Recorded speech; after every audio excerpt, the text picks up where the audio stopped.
Estando hoy sentado, le decía al Señor, dame un verso para tu pueblo. Y el Señor me ha recordado un verso. ¿Por qué vais a decir amén ni nada? Que el Señor me ha recordado un verso. Como saben ustedes, estoy de pastor en Aranda. Y es una iglesia muy callada. No dice amén, hace así. Ahora eso sí me han dicho, me han dicho, el alfarero es muy ferviente. O sea, a ver cómo queda la cosa. Bueno, el que tenga Biblia, vamos a leer en el libro de Lucas, capítulo 10, verso 25, y hablamos unas reflexiones de parte de la palabra. ¿Puedes hacer un fondo musical bajito? El bajito, ese que tiene bajito. Fijaos lo que dice el libro de Lucas, capítulo 10, verso 25. Y aquí un intérprete de la ley se levantó y dijo para probarle: Maestro, ¿haciendo qué cosa heredaré la vida eterna? Y él le dijo: ¿qué está escrito en la ley? ¿Cómo lees? Aquel respondiendo dijo: amarás al Señor tu Dios con todo tu corazón, con toda tu alma y con todas tus fuerzas y con toda tu mente, y a tu prójimo como a ti mismo. Y le dijo: bien has respondido, haz esto y vivirás. Hay cosas en la Biblia que necesitan ser explicadas porque son complicadas, pero hay otras cosas que con simplemente leerlas el mensaje es directo. ¿Me dejáis explicar el contexto? Cuando un intérprete de la ley se levanta y dice para probarle: Maestro, ¿haciendo qué cosa heredaré la vida eterna?, el Señor, cuando le hace esa pregunta, se sorprende. Y se sorprende para mal. Y os voy a decir por qué. Porque durante cientos de años, las mentes más privilegiadas de la nación de Israel habían intentado sintetizar y dilucidar cuántos o cuáles de entre los 613 mandamientos que Dios dio al pueblo en el desierto eran el corazón y el alma de la ley. Y hacía ya muchos años que habían llegado a esta conclusión, que el corazón y el alma de la ley eran dos mandamientos: amarás al Señor tu Dios con todo tu corazón, con toda tu alma, con todas tus fuerzas, con toda tu mente, y a tu prójimo como a ti mismo. Por eso, cuando un maestro de la ley le pregunta al Señor: ¿haciendo qué cosa heredaré la vida eterna?, él le respondió: ¿qué está escrito en la ley? ¿Cómo lees? Como diciendo: hijo, parece mentira que siendo tú quien eres un maestro de las Escrituras, me preguntes tú a mí eso. Amén. Porque eso era algo bien conocido. Eso era algo bien sabido. No había ningún tipo de misterio en esa pregunta. Y cuando este hombre es confrontado con el Señor, le responde como se debía. En el capítulo 6 del libro de Deuteronomio había una oración llamada Shema, que hacían los judíos todas las mañanas, todas las tardes, justamente cuando empezaban a orar. Escucha, oh Israel, el Señor tu Dios es uno. A esa oración se la llama Shema y se la considera el corazón y el alma de la ley. Entonces, cuando este maestro de las Escrituras responde a Jesús con el Shema, con el corazón y el alma de la ley, el Señor le responde: bien has respondido, haz esto y vivirás. Pero el otro, queriendo justificarse, le hace otra pregunta y le dice: ¿y quién es mi prójimo? Amarás a Dios con todas las fuerzas y a tu prójimo como a ti mismo. Y queriendo justificarse, este maestro bíblico le pregunta: ¿quién es mi prójimo? A diferencia de la primera pregunta, que era algo bien sabido durante siglos, esta segunda pregunta en los tiempos bíblicos sí tenía razón de ser preguntada y de ser meditada. ¿Por qué? Porque según a quien preguntases en ese tiempo, así te iban a responder. Si tú preguntabas, por ejemplo, a un israelita y le decías: ¿quién es tu prójimo?, el israelita te iba a decir que prójimo era aquellos que eran compatriotas o israelitas como ellos, incluso los prosélitos. Pero aquellos que no pertenecían a la nación de Israel, dícese los gentiles, no eran prójimos. Si tú empiezas a preguntar a otros, a los fariseos, te iban a decir que prójimo era aquel que era fariseo como ellos, pero el que no era fariseo no era prójimo. Los esenios, que era una secta aún más estricta que los fariseos, decían que había que odiar a todos porque todos eran considerados hijos de las tinieblas. Y había un dicho o una declaración rabínica en aquel tiempo que enseñaba que a los heréticos, delatores y renegados, decían ellos, no yo, se los arroje a una fosa y que no se los saque. ¿Qué te parece? No digas a mí. Había un refrán o un dicho popular en aquel tiempo. Se ha dicho, debes amar a tu compatriota, solamente a tu enemigo no tienes necesidad de amar. Entonces, ¿quién es mi prójimo? Según a quien preguntes, así te iba a responder. Para uno prójimo era el israelita, junto con el prosélito. Ahí no estaban incluidos los gentiles. Para el fariseo solamente era prójimo el que era fariseo como ellos. Todos los demás no eran prójimos. Para los esenios solamente los prójimos eran ellos. Todos los demás que se los arroje a una fosa y allí se los deje. Y no se incluía a nadie más, solamente al compatriota, al que era como yo. Cuando este hombre pregunta a Jesús, ¿quién es mi prójimo?, el Señor no responde de forma directa, sino que empieza a enseñarles de forma inductiva con una de las historias y parábolas más conocidas en todo el mundo. Y es, un hombre descendía de Jerusalén a Jericó y cayó en manos de ladrones, los cuales le despojaron e hiriéndole se fueron, dejándole medio muerto. Imaginaos que sois oyentes de esta historia que está contando Jesús para explicar o responder la pregunta de este doctor de la ley. ¿Quién es mi prójimo? Y Jesús no quiere responder de forma directa. Empieza con una historia. Un hombre desciende de Jerusalén a Jericó. Todos los oyentes de aquel tiempo que están escuchando las palabras de Jesús saben bien lo que Jesús está diciendo.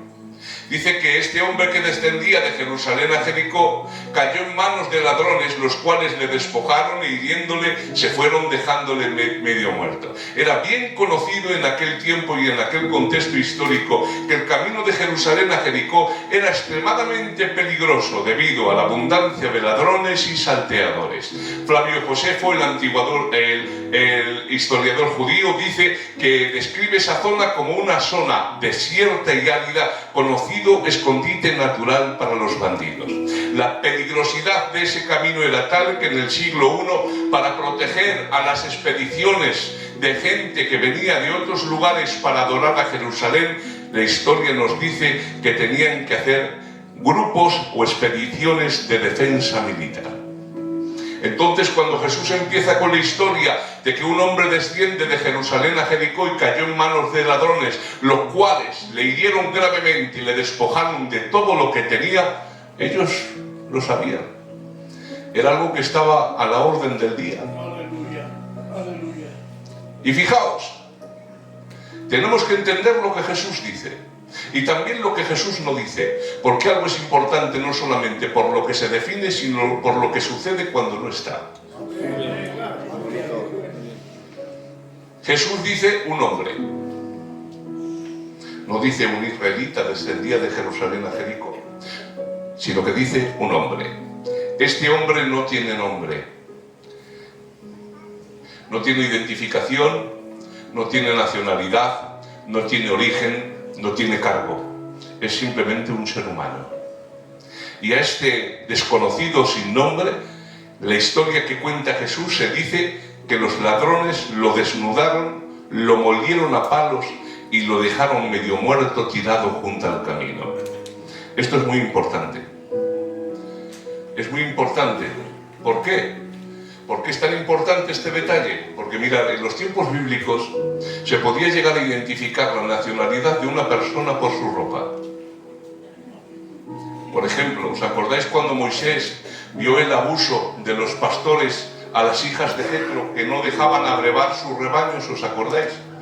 Y este hombre se levantó, las defendió y permitió que las niñas abrevaran su rebaño.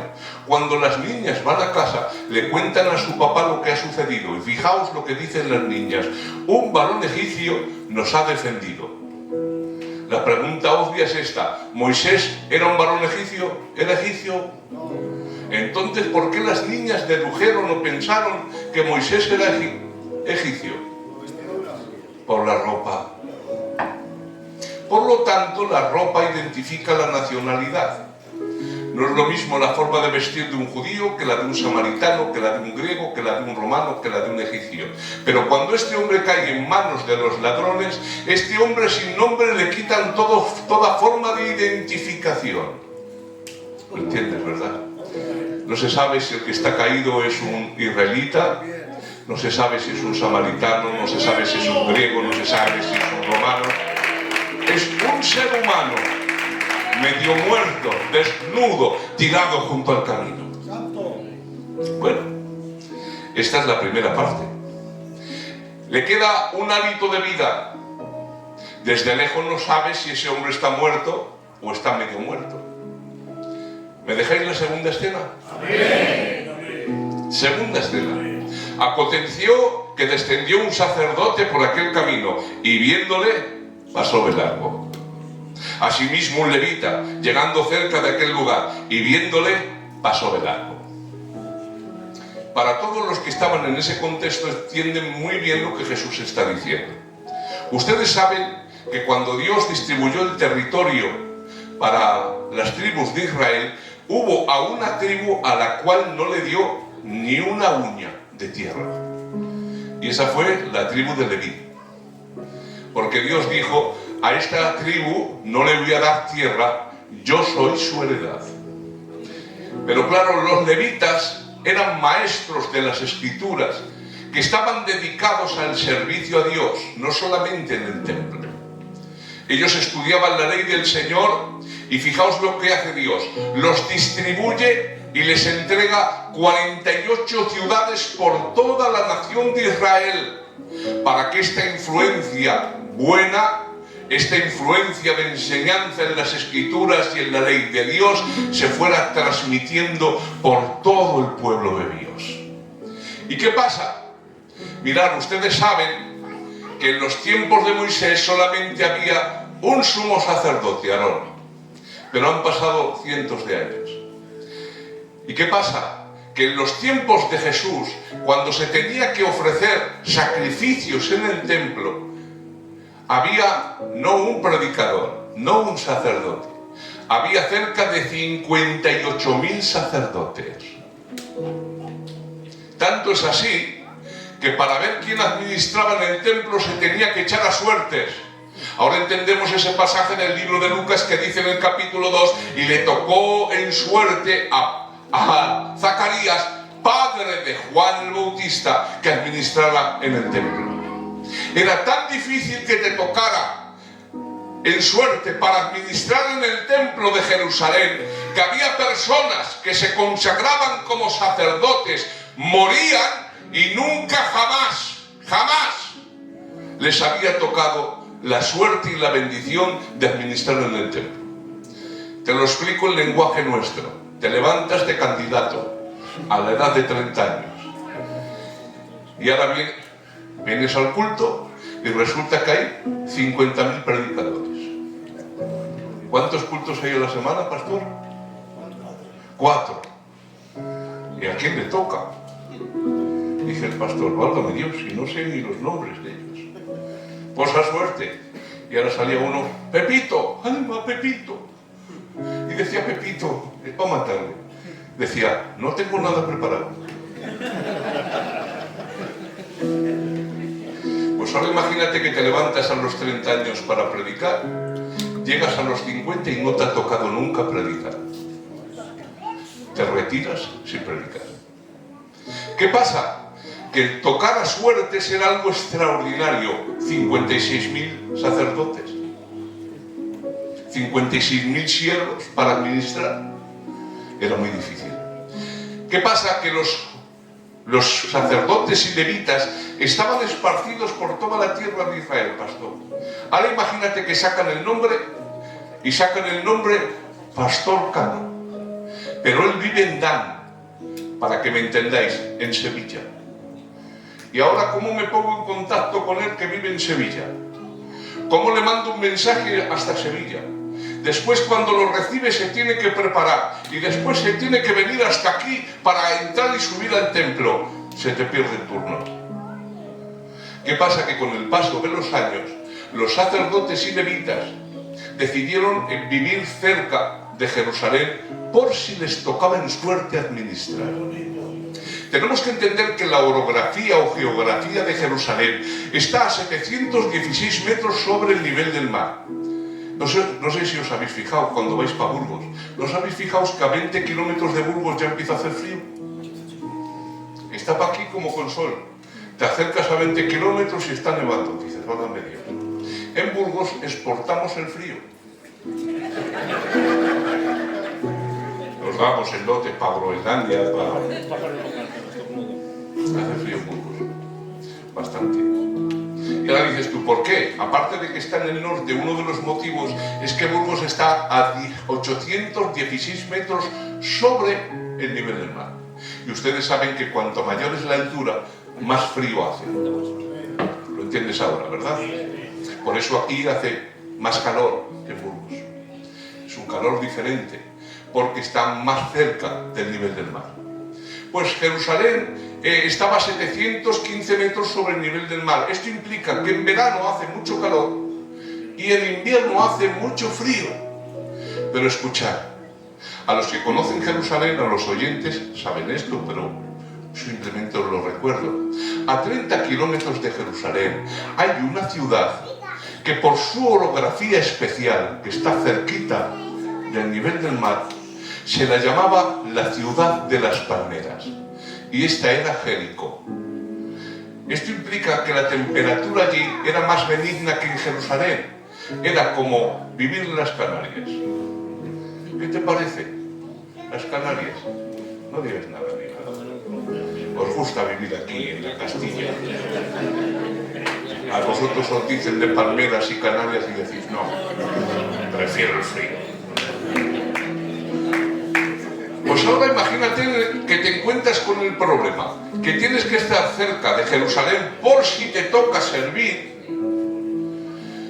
y tienes dos opciones: una, la fría y dura Jerusalén, y otra, y una ciudad de palmeras con un clima subtropical que todo el año tiene una media de 20 grados. Y ahora te dicen, ¿dónde quieres vivir? ¿En Burgos o en Canarias? Pues dices tú, pues en Canarias, chicos. Por esto, todos los que estaban escuchando esta historia sabían que con el paso de los años Jericó se convirtió en un centro donde todos los sacerdotes y levitas empezaron a vivir a causa de su agradable clima. ¿Para qué? Para esperar que quizá en suerte les tocara en algún momento el poder servir al Señor. Y si les tocaba en suerte, Jericó estaba solo a 30 kilómetros, un tiro de piedra. ¿Qué pasa? Que con el paso de los años Jericó se llenó de levitas y sacerdotes que esperaban pacientemente que les tocara en suerte el servir a Dios en el templo. Por eso cuando Jesús introduce la segunda escena en la historia y se cuenta que descendía un sacerdote y un levita hacia Jericó, todos lo sabían. ¿Por qué desciende un sacerdote y un levita? Te voy a decir por qué. Porque estos hombres les había tocado en suerte el adorar a Dios y el servir a Dios en el templo. Una probabilidad entre cientos de miles. Pero a estos hombres Dios les concedió el privilegio de entre más de 56.000 de que subieran el templo, se acercaran al Dios Santo, administraran sus cosas. ¡Qué privilegio! Imagínate, vuelvo a decir, muchos se retiraban sin haber obtenido nunca o de haberle caído en suerte esto. Se retiraban y a estos Dios los ha bendecido. Han estado sirviendo Y ahora, llenos de Dios, los levitas en la alabanza, en la adoración, los sacerdotes administrando sacrificios, descienden de Jerusalén a Jericó, a su casa. Imagínate cómo les iba a recibir la familia. Conforme están bajando por ese camino, ven a un hombre desnudo, tirado en la cuneta. No saben si es israelita, no saben si es judío, no saben si es griego, no saben si es romano. ¿Y qué es lo que pasa? Y viéndole, pasaron de largo.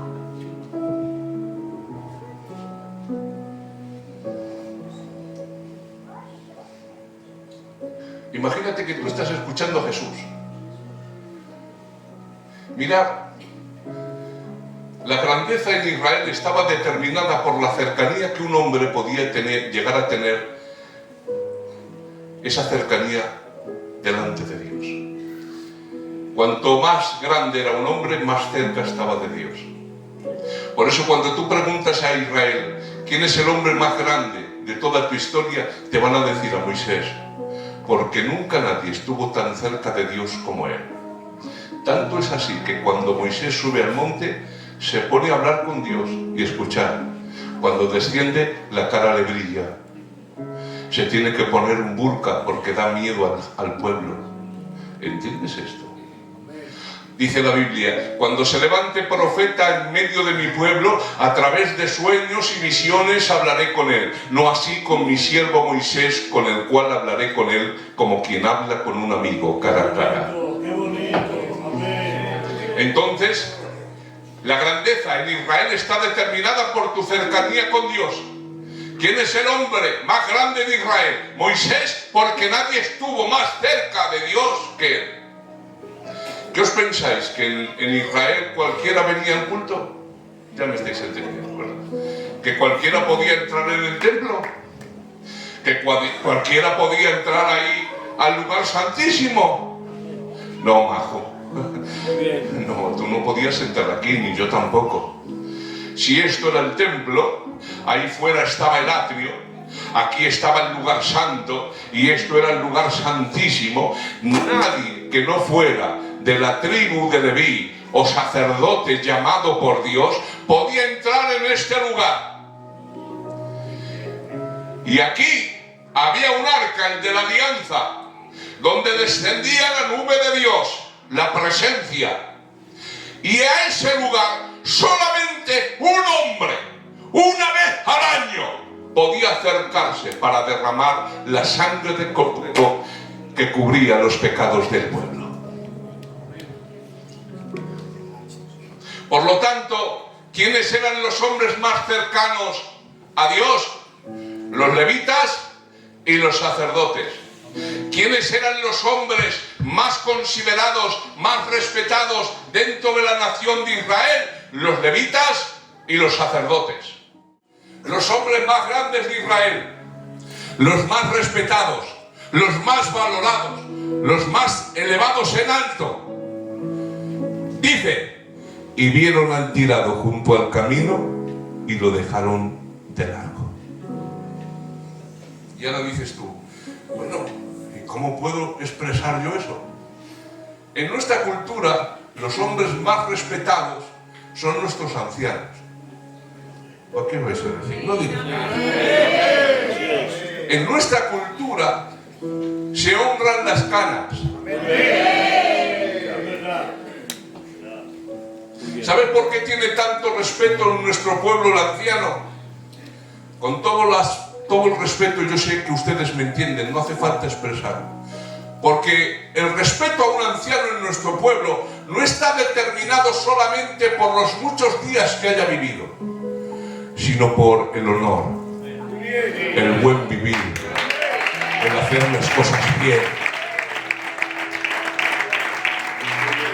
Cuando un hombre de bien, con respeto y honor, ha llegado a una determinada edad, en nuestro pueblo se le respeta y se le venera. Me dijo en una ocasión un hombre, dice, mientras haya hombres ancianos por medio, no pasa nada. ¿Cuántos problemas, cuántas ruinas, cuántos conflictos han evitado los ancianos en nuestro pueblo? Que el Señor los bendiga y los siga llenando de bendición y nos los cuide. No solo nuestros ancianos, también nuestras ancianas. Está escrito en la Biblia: delante de las canas te levantarás. ¿Y qué pasa? Pues vuelvo a decir, no solamente que hayan pasado días, es que han tenido una vida buena, de respeto. Y claro, llegan hasta el punto que cuando estos hombres llegan a ese lugar de ancianos de nuestro pueblo, se les llama para muchas cosas. Incluso cuando hay conflictos entre familias, fijaos, lo que dice el gitanico anciano, respeta a uno y respeta a otro. ¡Qué bien! Pues ahora imagínate que lo más respetado en nuestro pueblo, nuestros ancianos, vienes del mercado de Lerma, con tu coche, con tus 4 cosas que tienes. Vienes conduciendo y de repente ves que empieza a salir humo del motor. Tanto es así que paras con urgencia y nada más que paras, sale el coche ardiendo. Anda mis buenas. Ahora un día como el de hoy, bendecido. Temperaturas bajo cero. Por eso estamos tan jóvenes aquí, sin arrugas. Pues ahora tú vienes a las 4 de la tarde, se te está prendiendo el coche, pasó allí puesto a 30 kilómetros de Aranda, en un páramo. Y ahora dices tú, ¿qué hago ahora? ¿Vas a echar mano al teléfono? No hay cobertura, chico. ¿A dónde vas con este frío? El coche ardiendo. Y de repente pasa el anciano de más respeto que te venga a la mente. El tío fulano. El hombre que arregla todo. Una bendición de gitano. Que vas a hablar con él y te peinas.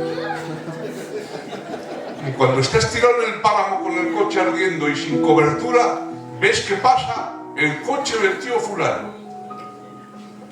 Y le haces así. Y el gitano te ve y te hace así. Y dices tú, la salvación. Este gitano me lleva y puedo llamar y puedo hacer cosas. Y va el gitano haciéndote así como el rey. Pasa. Y se marcha. Y dices tú, ahora vuelve.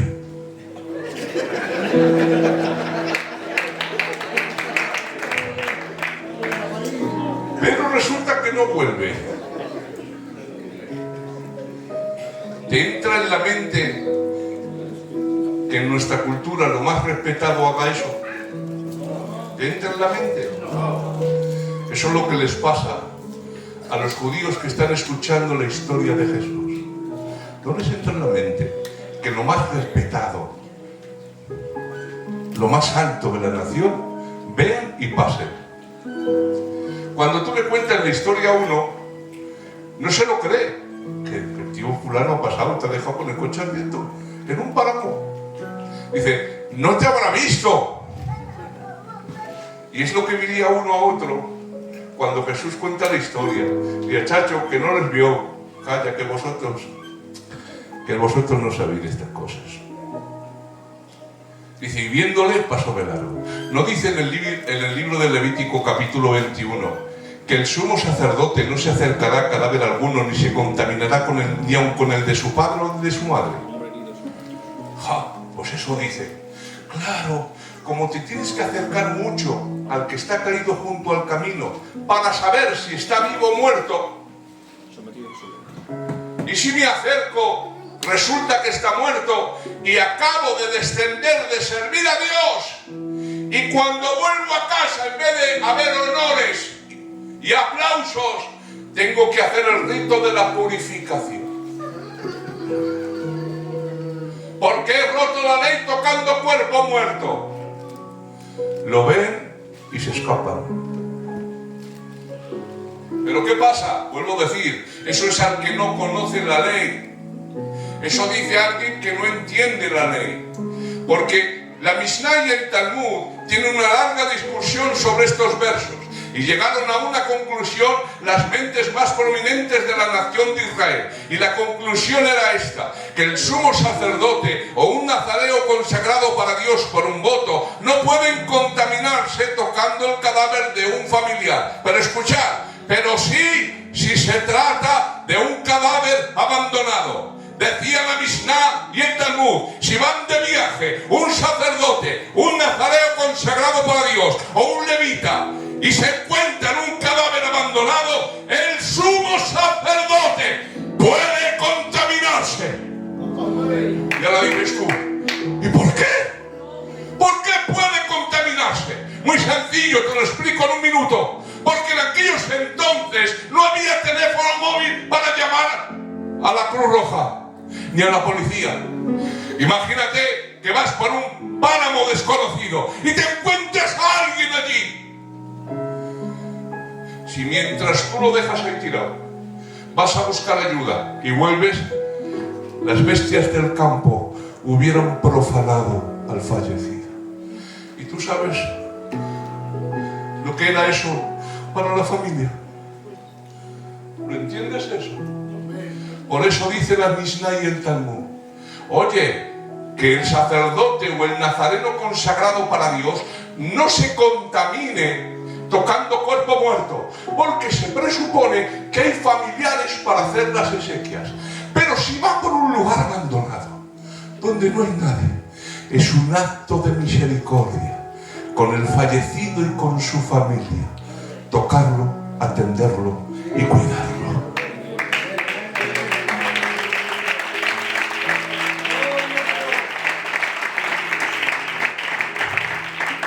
Entonces, ¿tenían excusa estos hombres para pasar de largo?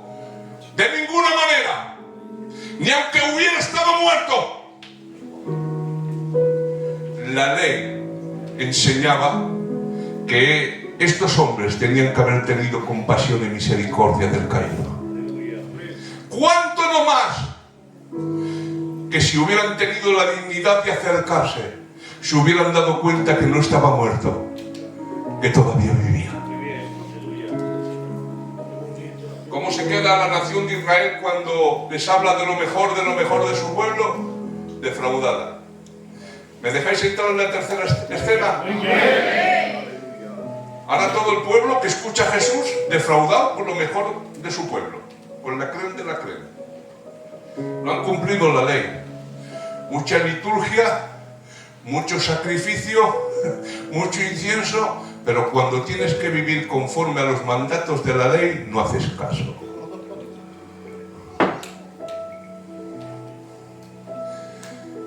Es fácil ser cristiano en el culto, ¿eh? ¿Me dejáis decir dos palabras? ¿Me dejáis? ¿Sabes tú que tienes una forma de vestir para el culto? Tienes no solamente una forma, una voz para el culto, una terminología, unos gestos ponderados, respetuosos, mesurados.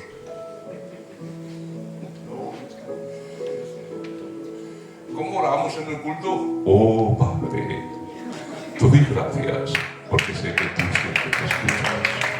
Gracias porque yo sé que tú estás a mi lado y nunca me abandonas. Bueno. O esos jóvenes que se acercan al pastor: pastor, Dios te bendiga. El otro día estuve estudiando un tema de soteriología bíblica y no entiendo muy bien las implicaciones de la unión hipostática. ¿Me podrías explicar un poquito? Alma, dice el otro. Alma, soteriología. Su tía, no se la ha dicho. No sé qué ha hablado de su tía. Este niño chanela mucho. ¿Sabes que hay ropa para el culto? ¿Y otra para el TikTok?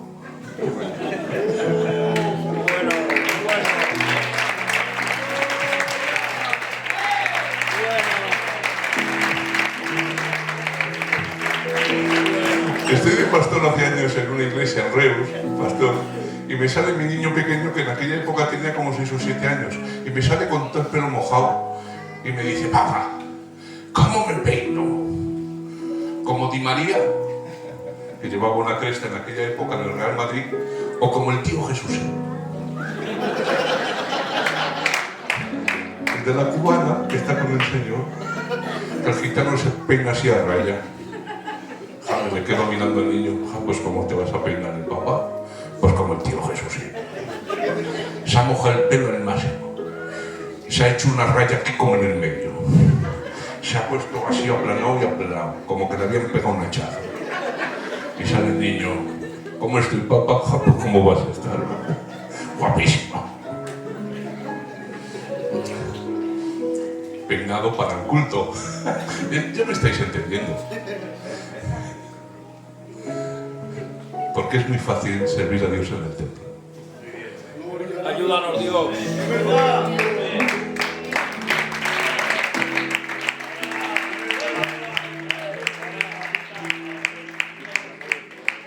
Te cambio las 23 horas del día por tu hora del culto. Nos creemos o hemos llegado a creer que venir a la iglesia es un ritual donde traemos una ropa diferente, un vocabulario, una terminología espiritual, y después afuera podemos hacer lo que queramos. La misma palabra que te limpia y te santifica, cuando no la obedeces te endurece. Muy bien. Muy bien. No cualquiera se le debe invitar al culto. Hay personas que venir a la iglesia les es de condenación. Ciertos. ¿Qué dices? ¿Lo que oyes? Sí es. Cuando una persona toma un medicamento para una enfermedad crónica, al principio empieza con 1 miligramo. Pero cuando pasa un tiempo, ¿sabes lo que tienen que hacer? Subir la dosis. Porque el cuerpo se inmuniza. Sí es. Cuando tú no obedeces la palabra, y yo, lo que hace 1 año te hacía llorar como un niño, ahora ya no te hace llorar. No sientes nada. Porque el corazón se endurece. De ahí se puede llegar a la conclusión: el corazón de este pueblo se ha engrosado. Me alaban con sus labios y no con su interior. Bien.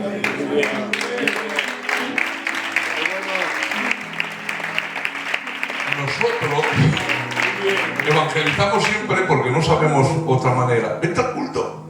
Pero hay gente que lleva tantos años viniendo al culto y tantos años pecando, que el venir al culto ya le es de condenación, de juicio. Amontona ascuas encendidas sobre su cabeza, juicio para el día de la ira y de la justa manifestación del juicio de Dios. Es cierto. Dios guarda silencio, y menos mal que Dios guarda silencio, Qué bien. porque si hiciera como en los tiempos de Ananías y Zafira, que el que mintió cayó muerto, ¿quién estaríamos aquí? Dios ya no actúa así. ¿Me dejáis hablar un verso? Dice: había allí un ciego y le rogó al Señor: Maestro, sáname. Y escuchad. Y dice: y fue Jesús, le sacó de la ciudad. ¿Os acordáis? Le sanó y le dijo: no digas a nadie que te he sanado. ¿Os acordáis de ese pasaje? ¿Queréis saber la interpretación?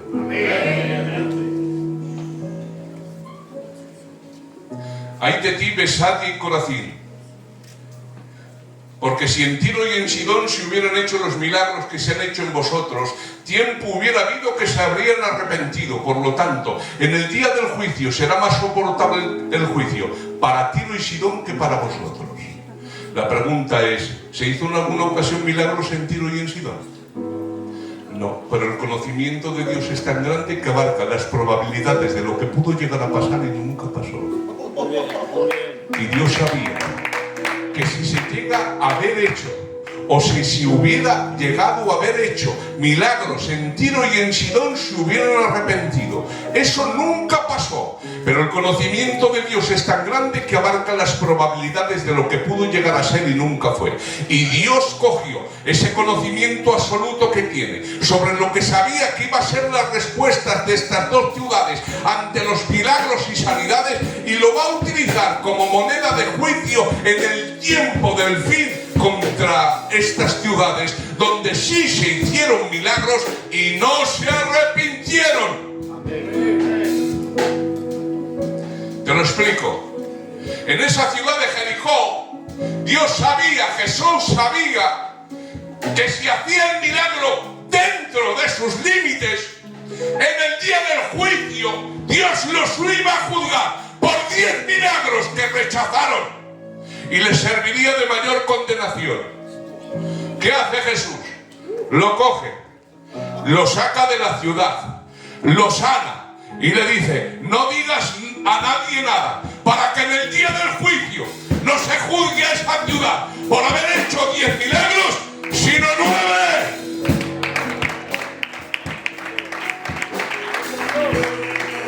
¿Hasta qué punto alcanza la misericordia de Dios? Muy bien.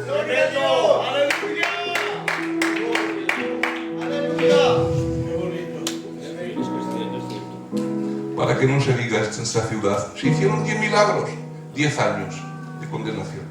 Lo saco para que sean 9. A veces el venir al culto es contraproducente. ¿Para qué vienes a la iglesia si no cambias? Verdad, verdad es. Lo que hace el Evangelio es cambiar los corazones.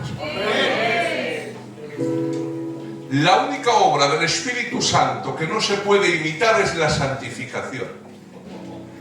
Todo lo demás, saltar, echar a la ofrenda, venir al culto, eso lo hace un tibio. Verdad. Palabra de Dios. No le dijo a un señor: tú dices, soy rico, me he enriquecido, de nada tengo necesidad. ¿Y a quién se lo dice? Muchas veces se dice esta frase, pastor, para evangelizar: yo estoy a la puerta y llamo. Si alguien desea abrir, yo entraré y cenaré con él y él conmigo. Y se ha utilizado esta frase para evangelizar, pero no se habla al incrédulo. Son unas palabras que el Señor dice a una iglesia. Y escuchar, Jesús estaba fuera de la iglesia. Había pastor, escribe al ángel de la iglesia. Había siervos, había coro, había membresía, pero habían tirado a Jesús del culto. Y Jesús llama a las puertas de su propia iglesia y dice: si alguno abre y me deja entrar, yo cenaré con él y él conmigo.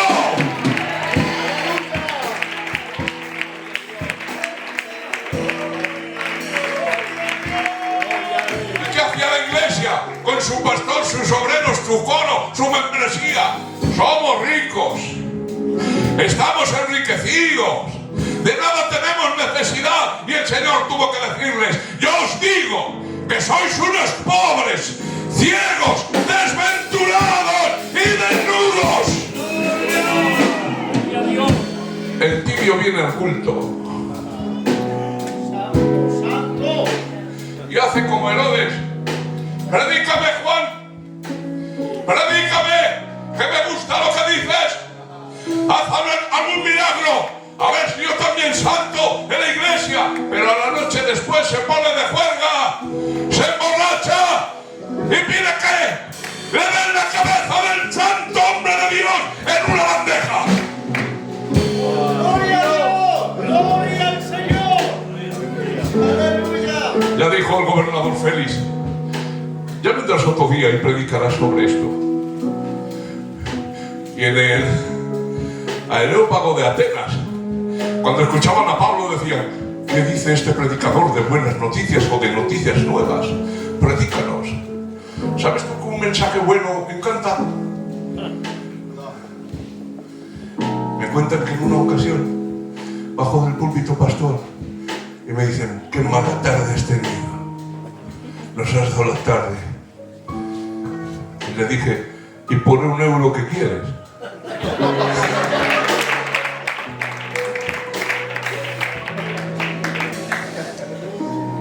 ¿Tú sabes lo que es venir aquí a las 7? Música en directo. Ya lo cogeréis. Luces de colores. Ambiente relajado. Y te sube y te predican. Y encima que les salga bien. ¿Y cuánto me ha costado? €1.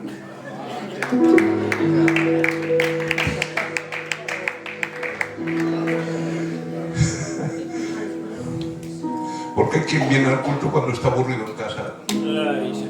O cuando se le han roto otros planes. Tremendo, aleluya. Por lo menos voy al culto, me entretengo.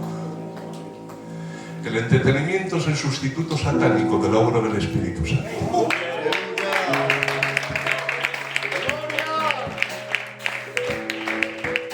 ¿Nos habéis fijado que cada vez tenemos que hacer más cosas porque cada vez la respuesta es más deficiente? Cierto. Porque estamos adaptando a la medicación, nos resistimos. Entonces hay que hacer cosas diferentes. Ya no vale con la oración y palabra. Pastor, hijo, haz administraciones, haz algo. Haz algo diferente. Te aburres. Te aburres. ¿Y te crees espiritual? Bueno, Te aburre la palabra de aquel que te dio vida, que te amó tanto como para morir por ti en la cruz. No estamos tan bien como pensamos, ni somos tan espirituales como alardeamos. Una vez estaba en casa, pastor, y veo a mi mujer y dijo, Alma, ¿cómo eres tan bajita? Claro, había venido del culto, se había quitado los tacones. Y cuando la veo sin tacones, Alma, ¿qué ha pasado? Por eso dijo el Señor a Moisés, quita el calzado de tus pies. Porque estamos con unos tacones siempre, alardeando de espiritualidad, de altura, ¡oh, Padre! Eso después nos lo quitamos en casa. Y somos bajitos, es cierto. como Zaqueo. Ya lo cogeréis. ¿Me dejáis seguir la tercera escena y termino? Un hombre desciende, pasa el sacerdote y el levita y le dejan ahí tirado. La frustración de aquellos que escuchan la parábola con aquellos que consideraban los hombres más grandes en medio del pueblo. Y ahora fíjate lo que hace Jesús. Y un samaritano que iba de camino. Ha pasado lo más granado de la nación de Israel. El intérprete de la ley pregunta. El sacerdote y el levita pasan y se olvidan. ¿Y ahora quién viene? Un samaritano.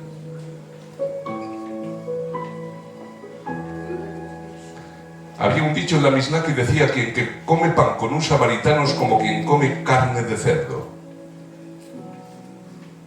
El insulto para Jesús fue esto. ¿No sabemos que estás poseído y eres samaritano? Para un judío un samaritano era lo peor, lo más bajo, lo más ruin que existía.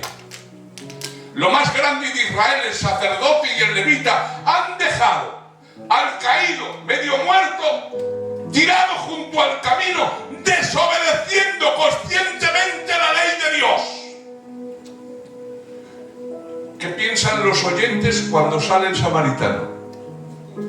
Si lo mejor de nuestro pueblo lo ha dejado tirado y los que están cerca de Dios no lo han honrado obedeciendo sus leyes, ¿qué va a hacer este pagano endemoniado, perro samaritano?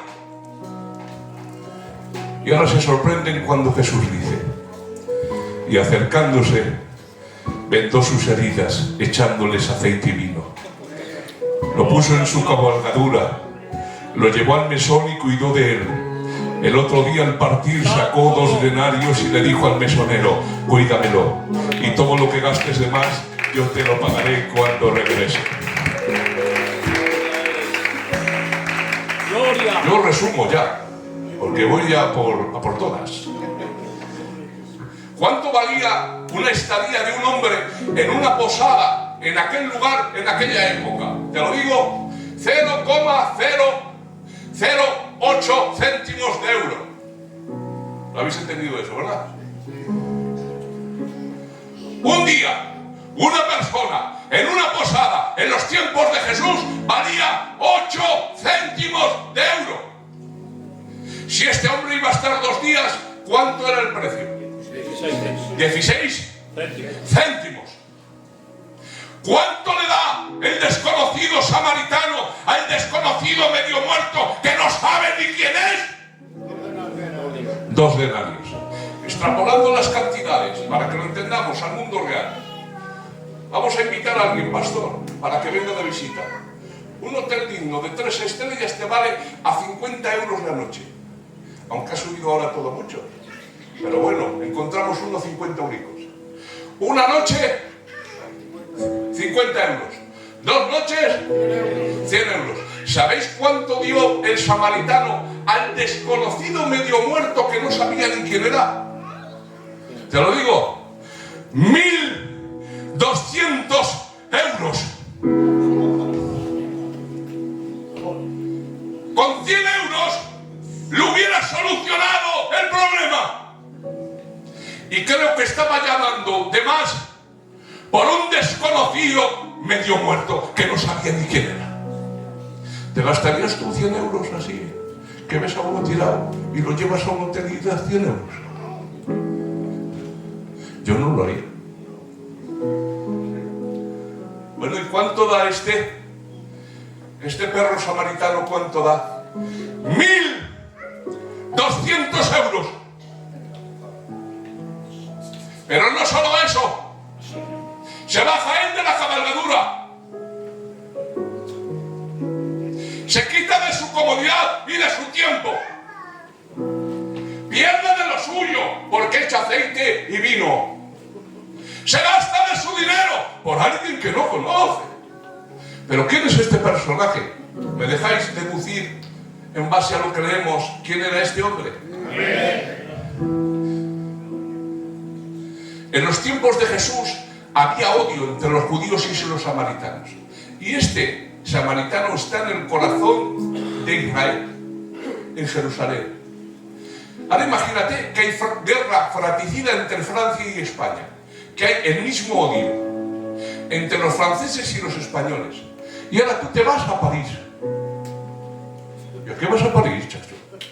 Perdonadme, si te ven que escupen en el suelo, si te maldicen, si te tienen como un perro.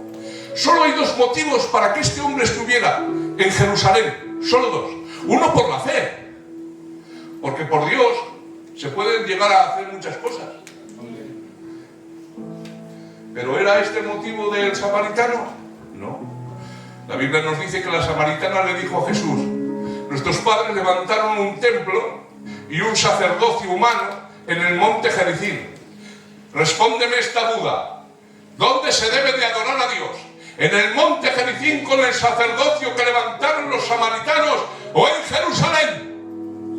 ¿Y qué dijo Jesús? Se tiene que adorar en Jerusalén, hija. Lo que hicieron los samaritanos en el monte Gerizim era una apostasía y una idolatría. Dios nunca mandó eso. Pero llega el día y el momento en el cual se adorará a Dios en todo lugar. Porque Dios está buscando adoradores que le adoren en espíritu y en verdad. ¿Entonces el samaritano fue a Jerusalén por adorar a Dios? No. ¿Qué otra cosa hay tan poderosa que pueda hacer que un hombre pase por tales tesituras en territorio enemigo a pesar del menosprecio? Si no es Dios, el dinero. No podéis servir a Dios y a las riquezas, ¿ves? Este hombre era un comerciante. Pasaba por allí muy a menudo. Se ve en el detalle que le dice al mesonero: cuídamelo. Aquí te doy 2 denarios. Y si te gastas algo de más, yo te lo pagaré cuando vuelva. le dejaba fiado. ¿Por qué vais a decir algo? Como las tiendas de los 80, los ultramarinos de barrio, que bajábamos, íbamos al colegio. Señora Pili, debe para almorzar, después baja mi madre y te lo paga. Pero ahora tú imagínate que vas a la gasolinera, écheme 50 euros, después te lo pago. ¿Te deja fiado? ¿Quién te deja fiado? El que conoces de toda la vida. Le conocía. Era un comerciante. A este hombre, escuchar, no le importaba el Dios de los judíos, ni su ley. Él iba a ganar dinero. Y qué contradictorio. Aquellos que alardean de adorar y amar a Dios, desprecian su ley, dejando al caído medio muerto junto al camino. Y el que ama el dinero, no cree en Dios, ni en la Virgen, ya lo cogeréis, cuando ve al que está caído, dice, y se conmovió, se acercó, vendó las heridas, le echó aceite y vino, lo montó en su propia cabalgadura, lo llevó a la posada, le dio 12 veces más de lo necesario para atenderle, y no solamente eso, estaba dispuesto a gastar aún más en ese desconocido. Si algo te gastas en él, gástalo, que yo te lo pagaré cuando vuelva. Este es el final. ¿Me dejáis una conclusión? Amén. Otro día seguimos porque hay como 10 folios. Pero como me caéis bien, solo voy a dar una conclusión. Si os dais cuenta, esta parábola está mal hecha. Creo que os habéis dado cuenta. Está mal hecha esta parábola. Y dices tú, y Raúl, ¿por qué está mal hecha esta parábola? Muy sencillo. Porque si os dais cuenta, a Jesús se equivocó. Porque tenía que haber dicho sacerdote, levita, pero un israelita que pasaba por allí. Vio al caído, tuvo compasión y misericordia y lo llevó al mesonero. Si Jesús hace esto, se hubiera convertido en una parábola de protesta. Porque hubiera dicho, ¿qué os pasa, pueblo de Israel? Lo que no hace el sacerdote, lo que no hace el levita, lo hace un laico israelita. Te lo traduzco. ¿Qué os pasa, iglesia? Lo que no hace el pastor, lo que no hacen los obreros, lo que no hace el coro, lo tiene que hacer una oveja que no la dejan ni la mandan orar, que no tiene ningún cargo, que cuando falta nadie le llama por teléfono, pero esa oveja sin cargo, sin reconocimiento, sin lugar en la iglesia, cuando ve al que está caído junto al camino, se mueve con misericordia.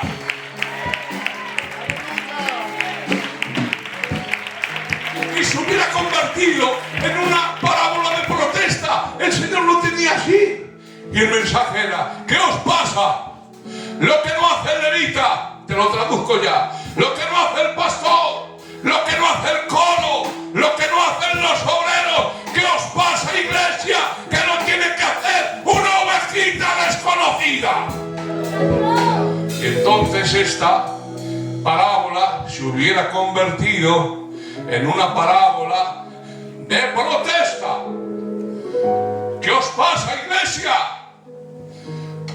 Los que tienen cargos, los que predicáis, los que alardeáis de espiritualidad, los que cantan, los que enseñan, no movéis un dedo. Y tiene que ser la ovejita que está sentada atrás, que no la manden de orar. Pues si Jesús dice esto, se hubiera convertido en una parábola protesta y estaría diciendo, algo va mal. Porque cuando algo no lo hace ni el pastor, ni los obreros, ni el coro, y lo tienen que hacer ovejitas desconocidas, algo va mal. Algo mal. Sí, sí. Pero Jesús no hace eso. Jesús no dice, pastor, coro, ovejita. Jesús la marca. Dice, pastor, coro inconverso.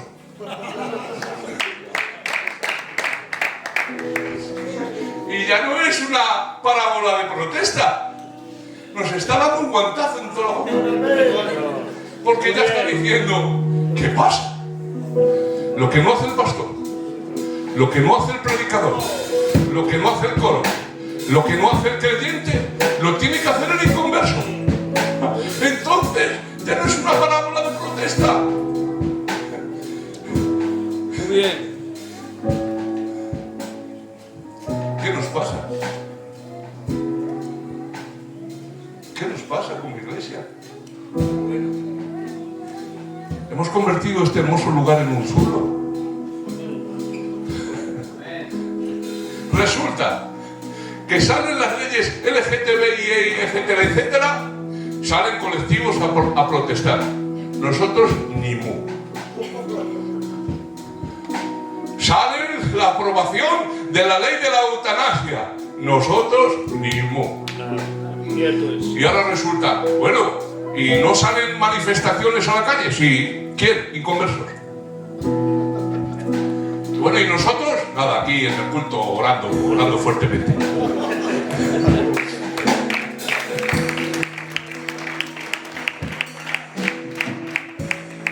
¿Me dejáis echar una? ¿Me dejáis? Voy al mercado, pastor, voy al mercado. Hace años, cuando venían los gitanicos a los mercados, era muy raro que se fuera un gitanico sin poder poner aunque fuera 2 metros. ¿Dónde vienes? De tal sitio. ¿Tienes sitio, hijo? No. Mira, hijo, no vuelvas a venir, que no hay sitio. Pero no te marches para casa. Ya que has venido, ponte aquí 2 metros o 3. Me quito yo un cachico y te pones tú. Resulta que ahora yo pongo mi mesa de 6 metros. No ha venido el de al lado, pongo otros 6. Y el cacho, que yo sé que se puede poner alguno, pero para que no se pongan porque igual me molestan porque son moscardones, he hecho un trapo. 18 metros. Y ahora viene uno de Burgos, o uno de Aranda, Burgos, inconverso, y me ve a mí el pastor Raúl con 32 metros de puesto. Y encima que quito el hueco para que no se ponga nadie. Y cuando ve un gitano inconverso que se va a ir un padre de familia sin plantar o poner en un mercado y ganar pan para sus hijos, el inconverso le dice, hijo, no te marches sin poner, ponte aquí 1 metro.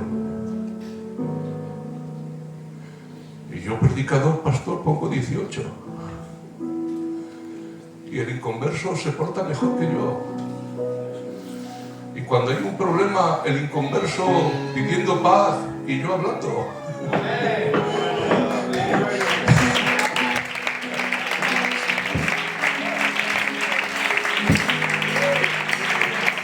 Por eso, no me refiero aquí, hablo en general, en las iglesias está el tibio, en las iglesias está el inconverso, en las iglesias está el carnal.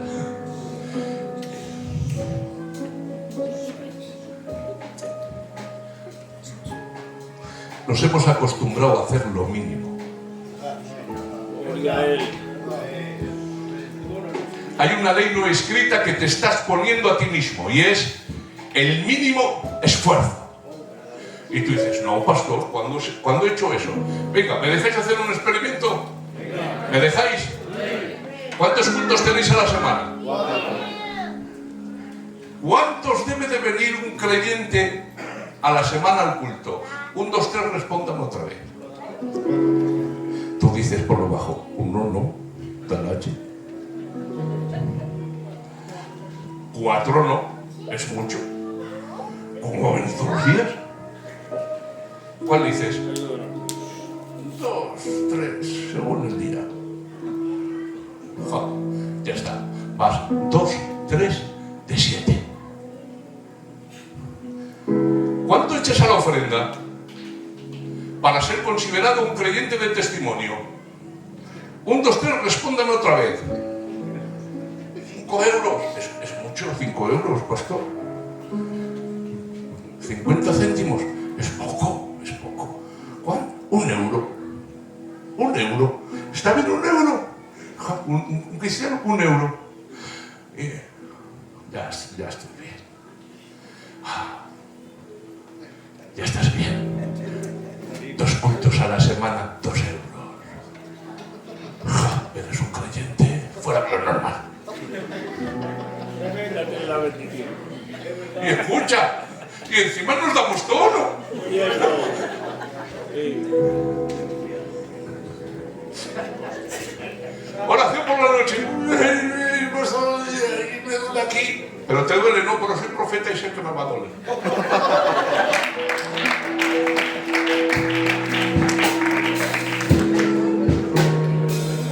¿No te has fijado que cuando se solicita un poco más de lo establecido, ya no fluye? Una persona que asiste 6 cultos a la semana de 1 hora, 6 cultos a la semana de 1 hora, al cabo de 70 años de cristianismo, ha dedicado al Señor 2 años. ¿Oras en casa? ¿Lees la Biblia? En general, no oramos en casa. No leemos la Biblia. De la media horica del culto que está orando el pastor, me tiro 15 y 20 minutos mirando. ¿Te has fijado, chacha? El moño que lleva fulano. Nosotros no podemos decirle moños. Mirando. ¿De verdad damos algo al Señor?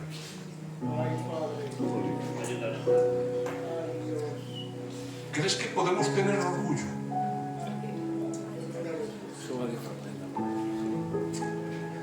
Estamos viviendo bajo mínimos. Cierto. Nuestro vocabulario en muchas ocasiones no se difiere del de ahí fuera. Nuestro comportamiento, nuestra forma de vestir, nuestros principios conceptuales. Creo que es tiempo de meditar, de que te pares en tu casa y le digas al Señor: Señor, bien poco hago y vivo para lo que tú has hecho en mí y en mi hogar.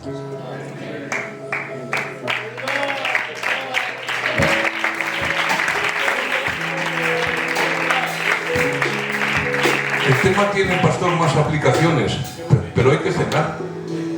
Entonces, si os parece ya, lo dejamos aquí. Pero me gustaría que esta palabra, que es para mí el primero, nos llevara a reflexionar un poquito. Que cuando estuviéramos o estemos en nuestras casas, cuando te eches en tu cama y cierres tus ojos, yo creo que Jesús merece que demos lo mejor que podamos. Muy bien. Ese aplauso para Jesús. Que Dios te bendiga.